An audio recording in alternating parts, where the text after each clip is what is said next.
আমি তোমায় কখনো ক্ষমা করব না। তবে শোনো, আরে পাপী ভক্ত বেশি তবে মা উদ্ধারিব কোটি জন্ম এইভাবে বিদায় খায়াইব।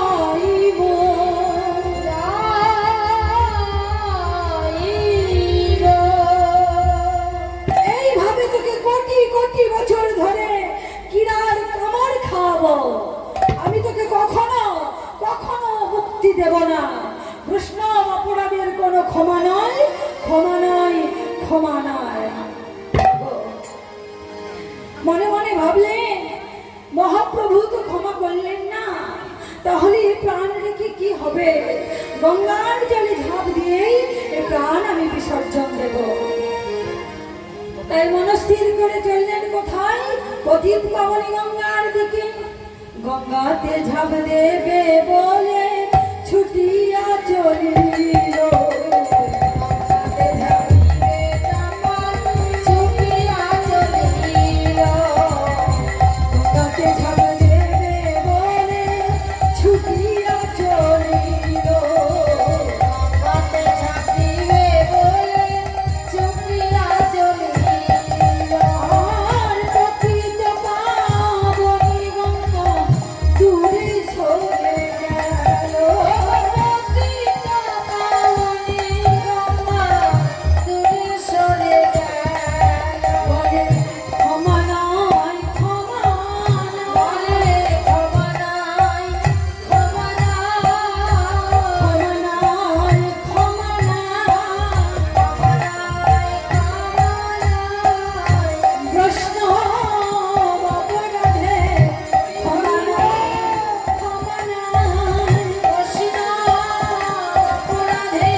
পতিত পাবনী গঙ্গা দূরে সরে গেল।